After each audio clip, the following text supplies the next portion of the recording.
Hello everyone, welcome back to your own YouTube channel, The Learning Adda. I know it has been long that I have not recorded any of the videos of English. I was quite busy. So today on the day of Republic Day, first of all, a very happy Republic Day to all of you.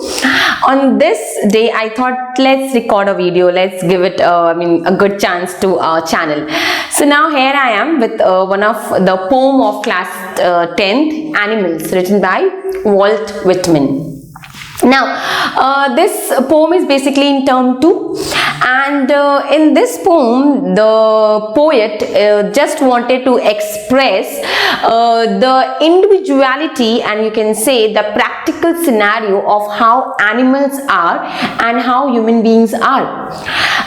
First of all, I would like to tell you that who is Walt Whitman. Now, Walt Whitman is a kind of, you can say, a poet who basically focuses on something that is very natural. He is considered as a poet who focuses on small tiny things and focuses on that and enhances that point of view. So here in this poem, the animal, the poet is just praising the animals and he is just considering that animals are better than human beings. He is saying that he can have more number of days, retaliate with animals rather than living with human beings. Now, as we proceed to this poem, the poet just trying to possess the certain qualities of animals that the animals individually they have, but those qualities could not be found in human beings. Now, why he is doing such kind of comparison? What is the reason of doing comparison? Ultimately, human beings are better. People will say that, but no. His point of view is that animals are far much better than human beings in different, you can say, categories, in different phenomenal things, and in that note he categorizes animals whereas human beings, and he himself says that he can live better life with animals. So we are going to do line by line of the poem. Okay, the first paragraph says that I think I could turn and live with animals. They are so placid and self-contained. Now, placid means calm. Okay, so here the poet in this stanza that desires to turn up means he just want to live with the animals, and he says that I just want to live with the animals because they are so calm, they are so self-reliant, they are so composed, they just not react with the things. Now people will say that, or you students will say that, ma'am, take an example of dog, they start barking, they start reacting, but enhance यहाँ पे जो core तरीके से जो poet बोलने की कोशिश कर रहे हैं, that is he just want to say that animals as a whole has a nature of calmness. You can find different kind of animals who show a nature of calmness. So the writer, the poet is simply trying to say that these animals are self-contained, they are so placid. I stand and look at them long and long. Now they are at places at themselves sitting and they are staring, and now the poet is saying that I can stare them, I can just give a visual look to them, like for hours and hours, and these animals don't complain at all. They have a quality that they don't complain, they are so composed, they are so engulfed in themselves. So these are the qualities in the first paragraph that the writer, that the poet is differentiating with the human beings. Now he says that due to these qualities, the qualities of, you can say, self-contained, the quality of calmness, quality of being quiet, silent, because of these reasons the animals are considered to be much far better than human beings. So in this paragraph he is just simply saying that they have a natural habitat of not complaining to anyone.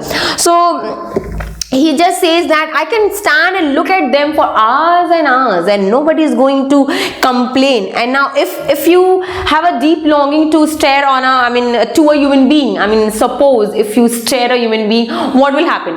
They'll start asking, why are you doing so? Why are you longing me? And then why are you staring at me? But these animals, in a sense, they are not going to complain at all. They're not going to tell you that why are you staring me? They'll just give you a look and they'll be just passing away. So the poet basically is saying that he has that look, he can stand and look and stare at these animals. He can have a, you can say, lovely staring to these animals, and these animals will never complain. Is it okay? Okay, now the second paragraph. They do not sweat and whine about their condition. They do not lie awake in the dark and weep for their sins. Now, sweat means perspire yahan pe. Okay, perspire means just to sweat away something. Now, whine means cry, to shout. Now, in the second paragraph, the poet is just telling the qualities of animal, that they do not sweat, they do not perspire, they do not cry, they do not cry for their sins, their mistakes that they have done. Sin means mistake. They do not lie awake in the dark and weep for the sins. Weep means cry. So he says that the animals are, you can say, living creature that do not cry for their own mistakes. They simply, if they have done some mistake, that is okay, that is fine for them. They're not, they don't have the voice to speak. In the case of human being, if you consider human being, if they have done some mistake, they keep on, you can say, compensating it. They keep on, giving excuses, they keep on crying, they keep on, fulfilling themselves by giving reasons, whereas justifying themselves, you can say that, whereas these animals, if they commit any mistake, they don't complain, they don't give reason, they don't justify themselves, they don't cry at night like people used to awake at night and then they used to worship, they used to cry a lot, they used to complain, they used to justify themselves that, oh, I have done this mistake, by mistake I have done this thing. They started giving the excuses. Now, if we compare the animals don't do all these kind of things. Now, they do not make me sick discussing their duty to God. Not one is dissatisfied, not one is demented with the mania of owning things. Now, demented means mad. Mania means state of being mad. State of being in a position of processing things. Now, the poet here says that animals do not complain, they do not cry about their things, their conditions. They eat, sleep peacefully, they do their work, they are happy enough. They do not, just keep on justifying themselves, retreating their mistake. No, they do not do all those sort of things. They are very calm, they are very composed.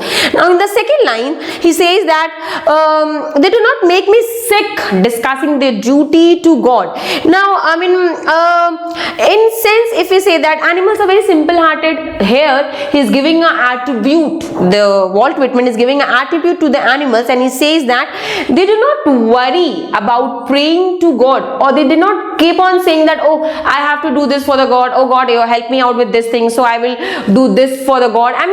Like human beings used to bribe, in a sense, to God. For the work that they wanted themselves to be done. So those conditions are not valid, not suitable for animals. They don't make any such kind of promises to God. They don't say that, keep on saying that, oh, if this work has been done or will be done by me or some other means, I'll just pray to the God, or I'll do this kind of thing. I'll show some kind of devotion to God. No, they do not do all these things. Whereas if we come to human being, they do all these kind of things. They just try to bribe God by doing some or the other things, devotional things. So now he says that their duty to God. Now, animals, because of the purity of the hearts. Now, you can say that human beings also have the pure heart, but whereas we are comparing here the animals and human beings, so we can say that animals have more purity of hearts than these human beings. So they say that, and moreover, they do not pray to God for forgiveness. They do not pray to God just to ask God that please God forgive me for those things, the mistakes that I have done in my past, or the mistakes that I am doing. So do not do all those sort of things. Not one is dissatisfied, not one is demented with the mania of owing things. Now they do not ask God to fulfill their needs. This lines means that not one dissatisfied means they do not want to ask God about their needs like the human being do. They ask for their needs, they ask for the help from the God, and in return they say that they'll do something good for the God. I mean, they'll pray something, they'll offer some prasad and all, I mean offerings and worshipping to the God. But human beings are thus double standard. Thus the writer, the poet wants to say that no one is dissatisfied. I mean every human being is dissatisfied with the things that they have. They are, I mean, one mad fellows, you can say, not about only one fellow, human being, the whole you are talking, the poet is talking about, the whole human being have that mania of owing things. They just try to owe things, they try to process things, whereas the animals do not do all sort of those things. They are in such a condition that they own themselves, they don't cry, they don't complain, basically they do not do any sort of things. So therefore the poet is saying that humans have a double standard. They are hypocrites in sense, and they show their double face. One, that is they are very upright, they are very good, they are very honest, and the second hand they start doing mistakes, they commit mistakes, and then they ask for the forgiveness to the God. Now this was the second paragraph. Now, the third paragraph says that not one is dissatisfied, not one is demented with the mania of owing things. The lines continues. Not one kneel to another, nor to his kind that lived thousands of years ago. Not one is respectable or unhappy over the whole earth. Now, animals do not possess things like human being does. Human being has the attribute of showing things, they owe things, they say that okay, this phone is mine, so I have, and if they lose this phone somewhere else, they start, I mean, giving excuses or the mistakes that they have committed, they start justifying themselves, whereas the animals, they don't care at all. I mean, obviously, while they'll care, so they don't care. On the other hand, if we compare, I mean, animals or human beings crave for things. They just want things in their life, and they want it. They want to fetch it, they will fetch it.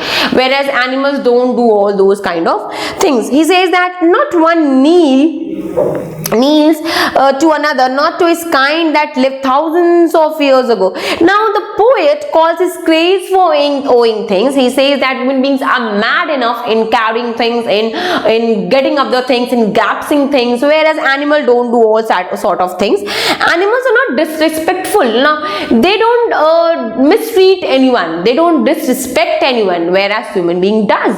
So now, apart from the poem, I'll tell you something. Now the comparison that is done in this poem is on the basis, or you can say on the basis of mannerism. See, and human beings crave for things, just they want the things, they fetch it, and then they owe the things. Now in this paragraph, the poet just want to tell this only, that he is just discriminating animals and human beings on the basis of, you can say, mannerism as well. See, human beings disrespect, I mean they don't respect, though they don't disrespect. Now human beings cry for things, animals don't cry for things. Human beings are not so calm and composed, whereas animals are calm and composed. So he is just trying to discriminate between the two things. I mean, you can say not two things, two, you can say, modular mannerism that is in the human being as well as in the animals. Now animals are also living creature, whereas human beings are also living creature. So these two particular, you can say, the consideration or you can say the comparison that is going on is not exactly on the basis of what he thinks. He is just contemplating the thoughts, what he exactly feels for animals as well as for human beings. So he just says in the last line that they are just satisfied with themselves. They are basically, they treat each and every among themselves equal, unlike human being don't treat everyone equal. They think that some people are rich, some people are poor, so those are the kind of things. Whereas Walt Whitman says that animals treat each and every fellow, equal, in an equal basis note. So this was the third paragraph. Now for today we are going to end up this video here only.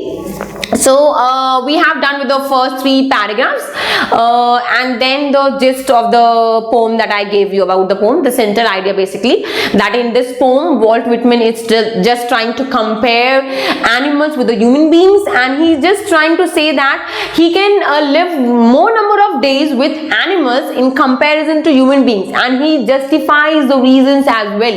He gives the reasons as well that why he can live more number of days with animals and not with human beings. He just justifies as well. Now in the upcoming proceeding videos we are going to see the rest 2 paragraphs. We'll take up the rest 2 paragraphs, whereas we'll do theme and message and few questions as well. Now if you feel any doubt, any kind of things like any line is not clear to you, you can just drop your message in the comment box, or the number that is there in the inbox, you can just message in that. Now I know that you people are only getting maths videos in this channel, but very soon you will be getting English videos as well. I know most of you people are more curious for studying maths, but English is also important, so you need to study. Now this syllabus that we're taking up, it was of term 2. There are only 3 poems in term 2, Amanda, Tale of Custard Dragon, and this animals. So Tale of Custard Dragon I have already posted the video, Amanda as well. So we are left with only animals. The rest 2 poems I have already posted the video. You can go and you can search for it. Then we'll be left with the chapters. So meanwhile I'll be just giving you the gist of the each and every chapters, the chapters that are there in the term 2. So we'll be left with only the grammar portion, I guess, and then the footprints without feet, I guess. Okay, fine. So you'll get, very soon you'll get the videos of English 2, I hope. Okay, fine. So on this note, thank you so much. Just start studying English as well and keep learning.